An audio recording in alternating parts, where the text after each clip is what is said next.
contar uma história. O fuzilamento de 6 pessoas, dentre elas o brasileiro Marco Archer Cardoso Moreira, no último dia 17 de janeiro, na Indonésia, colocou mais uma vez em destaque a discussão sobre a pena de morte. Archer, instrutor de voo livre, havia sido preso em 2004 ao tentar entrar na Indonésia com 13 quilos de cocaína escondidos nos tubos de uma asa delta. A legislação do país pune o tráfico de drogas com pena de morte. Imediatamente pipocaram opiniões, debates, considerações dos mais diversos níveis de reflexão e de burrice nesse território livre que é a internet. A rede aceita mesmo de tudo. Logo percebi que muita gente buscava de maneira clara ou camuflada justificar a punição radical, alegando que Marco Archer sabia do risco que corria ao tentar entrar no país com a droga. Pagou para ver, pagou com a própria vida. No programa Fantástico, no domingo, do dia 18, os apresentadores referiam-se a ele o tempo todo como o traficante Marco Archer. O que ele realmente era e o que levou muita gente a criticar a presidente Dilma pelo apelo que fez em favor do brasileiro. O argumento fácil é de que ela deveria manifestar-se também contra a violência aqui mesmo no Brasil.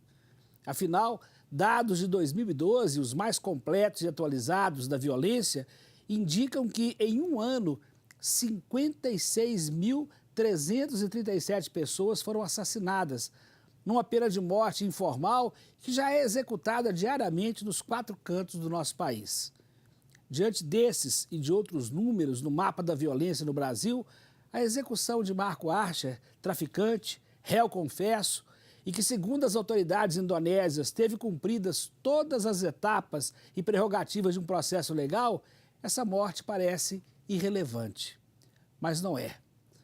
A pena de morte, para mim, é um símbolo poderoso do fracasso moral de qualquer civilização e tem que ser questionada. É um ato de barbárie que tem sido banido da legislação da maioria dos países, mas que vem ressurgindo com força no discurso daqueles que, dizendo se indignar com a violência, querem responder com mais e mais violência. Um dos grandes motivadores desse recrudescimento do desejo de vingança, traduzido pela pena de morte, que comprovado e estatisticamente não resolve o problema da violência, são as ações terroristas que se multiplicam pelo mundo.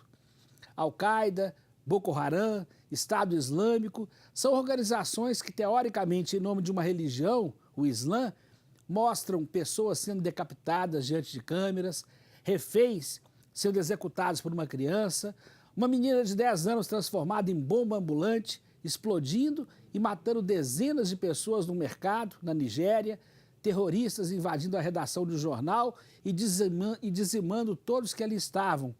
Pessoas que faziam compras numa prosaica mercearia transformadas em reféns, sendo que 4 são assassinadas a sangue frio.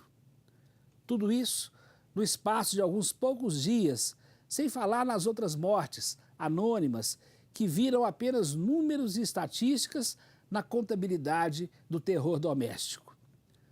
No noticiário da TV, o repórter dizia que tudo isso começou com o 11 de setembro, segundo ele, o maior ato de terrorismo da história, quando foram derrubadas as Torres Gêmeas em Nova York. O jovem repórter deveria ser lembrado que, na verdade, os maiores atentados terroristas da história aconteceram durante a Segunda Guerra Mundial. O Holocausto, com o assassinato premeditado de 6 milhões de judeus sob o regime nazista, e o ataque nuclear americano a 2 cidades japonesas, Hiroshima e Nagasaki, incinerando numa fração de segundo mais de 200 mil pessoas, homens, mulheres, crianças, jovens e idosos. A pena de morte tem sido usada demais por essa humanidade desumanizada. É preciso parar e repensar. Daqui a pouco eu continuo a te contar essa história.